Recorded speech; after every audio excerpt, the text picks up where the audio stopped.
နားဆင်သူများအားလုံးပဲမင်္ဂလာပါရှင်။ Audio Box Channel လေးမှာပြန်လည်ကြိုဆိုလိုက်ပါရစေ။အခုတစ်ခါတင်ဆက်ပေးချင်တာလေးကတော့ဆရာခက်စော်ရေးသားထားတဲ့ဓမ္မမိတ်ဆွေဆိုတဲ့ဝတ္ထုတိုလေးပဲဖြစ်ပါတယ်ရှင်။ဒီဝတ္ထုတိုလေးမတင်ဆက်ခင်မှာကျမတို့ရဲ့ channel လေးကိုလည်း like and subscribe လုပ်ထားခဲ့ဖို့မြတ်တရက်ခံပါရစေရှင်။အသစ်တင်တိုင်းသိရှိနိုင်ဖို့အတွက်လည်း notification ခေါင်းလောင်းလေးကိုနှိပ်ထားခဲ့ဖို့မမေ့ပါနဲ့နော်။ဓမ္မမိတ်ဆွေဦးမြကျော်သည်တော်မကြမြို့မကြထိုမြို့လေးမှအထက်တန်းကျောင်းဆရာကြီးဖြစ်သည်။နေဘက်ဒေသတို့၏ထုံးစံအတိုင်းအထက်တန်းကျောင်းဆရာကြီးမို့ရက်ရွာကအလွန်လေးစားကြ၏။နှစ်ပေါင်း30ကြာပညာရေးလောကတွင်ကျင်လည်ပြီးနောက်ဦးမြကျော်အငိမ့်စားယူလိုက်သည်။သူတို့မြို့လေတွင်စူတောင်းပြည့်စီသည့်တဆူရှိသည်။လန်ခီ1900ဖြစ်သည့်အတွက်စနေတနင်္ဂနွေနေ့များအားလက်ရက်များတွင်ဖျားဘူးကားများမပြတ်စီကားသည်။လွန်ခဲ့သည့်တစ်နှစ်ကျော်ကမျက်စိလေလမ်းမပြီးဖျားပြီးခြုံပုတ်ထဲတွင်အစာမျိုးကလာခွေနေသည့်စပတ်အုံးမွေကြီးတစ်ကောင်ကိုဖျားလုံချိုကြီးတဦးကတွေးခဲ့လေသည်အစာမျိုးပြီးမလုံနိုင်မရှားနိုင်ဖြစ်နေသည့်ထိုမွေကြီးအားဂောဘကလူကြီးများအမိန်ဖြင့်ဝိုင်းမပြီးဖျားရင်မြင်တော်ပေါ်တွင်တန်လောက်အိမ်တစ်ခုဖြင့်ထားလိုက်ကြသည်ထို့နောက်ဖျားလာဖူးသောသာသနာပြုမွေကြီးဟုစိုက်ပုတ်တက်ကအလူကံပုံတစ်ပုံထားလိုက်ကြသည်မွေတို့တဘာဝအစာရှာရင်မျက်စိလေလာသည့်စပတ်အုံးကြီးခမများဖျားနာခွေမိသဖြင့်နှင့်အကန့်အသတ်မရှိလှောင်အိမ်ထဲနေကသာသနာပြုရရှာလေတော့သည်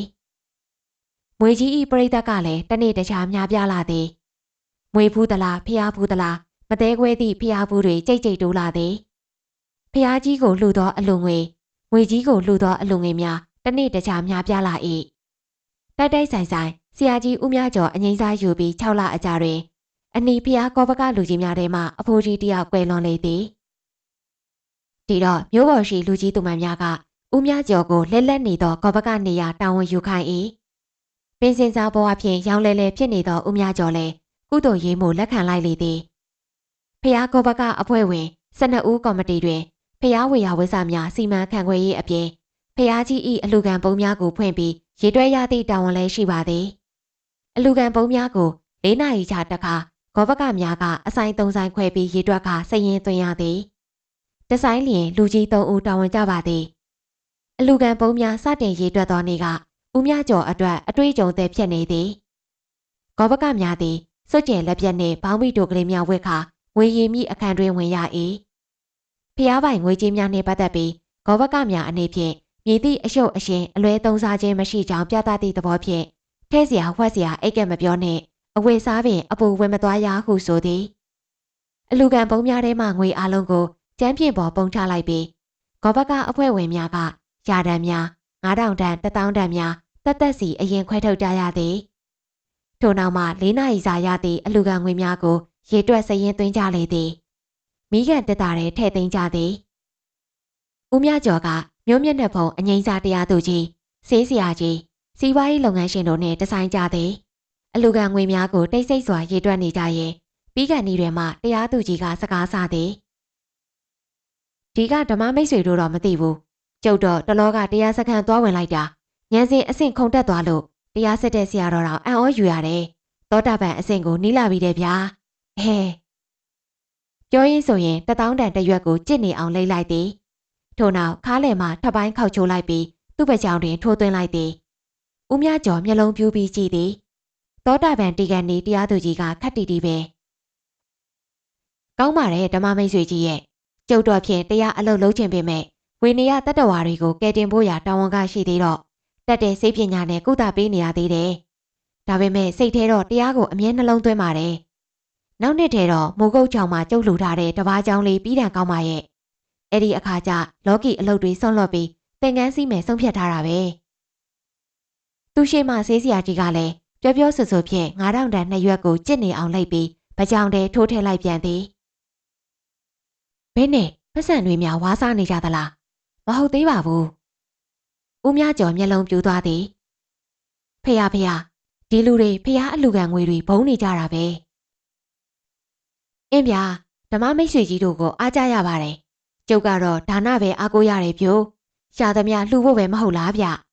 မအားတဲ့ကြားကဒီဖះကြီးဝေယဝိဆကိုအခုလိုပင်ပင်ပန်းပန်းလာလုပ်ပေးနေတာလဲကုသိုလ်ယူနေတာပါပဲတေးရင်ကိုနောက်ပါမှာဒီဒါနကုသိုလ်လေးပဲရှိပါတယ်ဗျာဒါနကုသိုလ်ရှင်စီးပွားရေးလုပ်ငန်းရှင်ကြီးကလည်းအားကြမခံ ကြံနှစ်ယောက်လှုပ်တယ်လို့ပင်1000နဲ့တရွက်ကိုလှိပ်ပြီးပါဇက်ထဲထိုးထည့်လိုက်ပြန်သည်3ယောက်လုံးကသူတို့မဟုတ်တယ်လို့တဟဲဟဲရည်ရင်အလူငွေတွေပေါင်းစရင်သွင်းပြီး4ဦးစုံကြီးရှိမိကန်တက်တာထဲထည့်ကြသည်အပြင်ပြန်ထွက်တော့ဦးမြကျော်တခုခုပြောဖို့ကြံသည်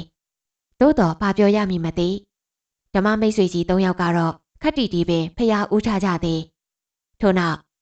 ကဲလက်ဖေးသွားတော့ကြစို့ဗျာဆိုပြီးတဟဲဟဲနှင့်ပြန်သွားကြလေသည်ဦးမြကျော်ကိုဖုတ်လေသည်ငပိရှိသည်ဟုပင်မထင်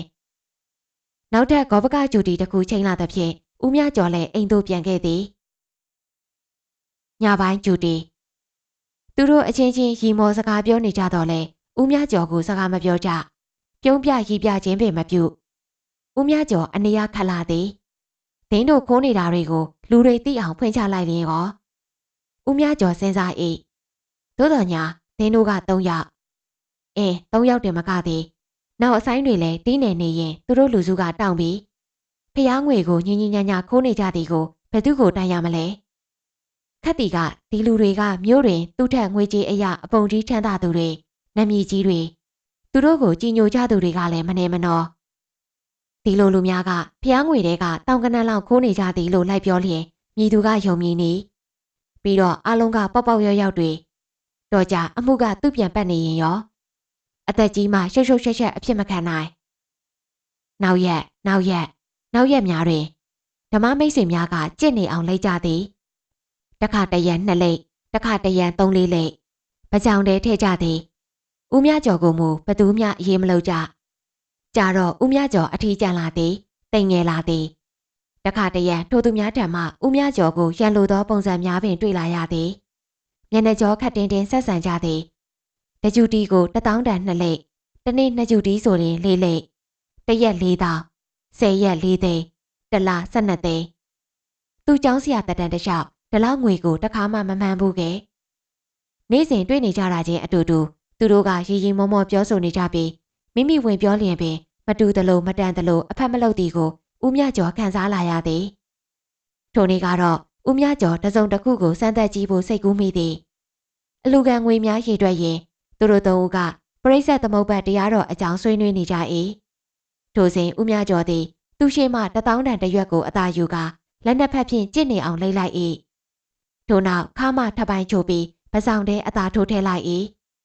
ဟို3ယောက်ကသူ့ကိုကြည့်ပြီးမျက်လုံးချင်းဆိုင်လိုက်ကြသည်ကိုသတိထားလိုက်မိ၏ဖြိုးဓမ္မမိတ်ဆွေဆရာကြီးဦးမြကျော်ခမရလဲစကားနဲ့လိုက်တာကျုပ်တို့နဲ့ရင်းရင်းနှီးနှီးနေလို့ရပါတယ်ဗျဘယ်နဲ့လဲတရားသူကြီးကစကားဆသည်ဓမ္မမိတ်ဆွေကြီးရောဘာဝနာတွေစီးဖြန့်ဖြစ်ရလားဆေးဆရာကမိတ်ဆွေရင်းချတယောက်လိုဖက်လဲတကယ်ကိုဓမ္မမိတ်ဆွေတွေပဲဒီလိုစီးစီးလုံးလုံးနေကြတာတိမ်မကောင်းဘူးလားဗျစီးပွားရေးလုပ်ငန်းရှင်ကြီးကလည်းအတက်တရောလေတန်းဖြင့်အလို1000နဲ့တရွက်ပါဇက်ထဲငုံလိုက်တာနဲ့အချိုးတွေကအလိုလိုပြောင်းသွားပုံများ